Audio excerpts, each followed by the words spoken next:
Known as the Door of No Return, it was the last step African slaves took on their soil before being shipped off on slave boats, headed to the New World against their will. Cheap slave labor producing one main crop, king cotton. We're talking about the transatlantic slave trade from West Africa to the Americas, which lasted for centuries. 400 years of sweat, blood, and tears. There's no way our ancestors could have comprehended that, yes, people, limbs are going to be cut off, tongues are going to be cut out their mouth, babies are going to be fed to alligators for bait. You know what I'm saying? Our women are going to be, raped repeatedly, and there's no way they could have possibly known. That's Afiyah Kalia. She was born and raised in Los Angeles and moved to Ghana in 2017. She's part of a movement of people repatriating to Africa in the hopes of better embracing their African heritage and ancestry. My first trip to Ghana was magical. I immediately felt a connection here. My initial touchdown was like, I'm home. In 2019, Ghana marked 400 years since the first transportation of enslaved Africans to America. Ghana was actually one of Africa's main shipping points for slaves. Cape Coast, west of the capital city of Accra, is home to more than 30 dungeons where slaves were held in captivity before being sent to the United States, South America, and the Caribbean for forced labor.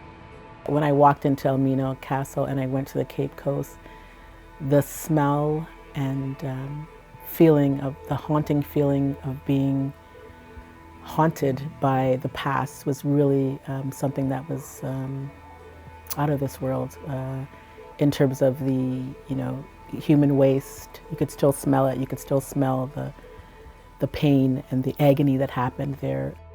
To commemorate this dark time in history, the Ghanaian president kick-started a campaign intended to encourage African diasporans to settle and invest in the continent. In 1619, a ship with 20 African captives landed at Point Comfort in Virginia, ushering a new era of American slavery. This was part of the transatlantic slave trade, a triangular route from Europe to Africa, to the Americas and back to Europe. On the first leg, merchants exported goods to Africa in return for enslaved Africans, gold, ivory, and spices. The middle passage across the Atlantic to the American colonies usually took more than 7 weeks. Africans were sold as slaves to work on tobacco, cotton, and sugar plantations. The goods were then transported to Europe.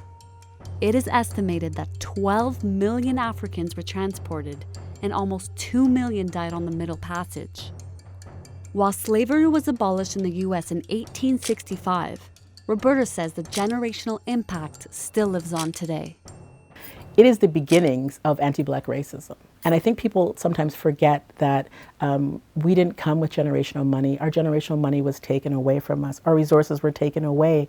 And we don't have the family backings in those ways based on what was stolen from us. For Apphia, the move from LA to Ghana felt right for her. She works as a massage therapist, is a music artist, and has started a non-for-profit called Her Collective, helping continental Africans and Africans of the diaspora to connect and share experiences. Came to Africa, I found love, came to Africa and found another level and layer of myself, It's like an onion, there's so many layers, and I've broken it down to like that nice sweetness in the middle, and I'm still evolving, I'm still growing. Thanks for watching Global News. If you like what you saw, please like the video. Also hit the subscribe button to get the latest international news and best trending videos.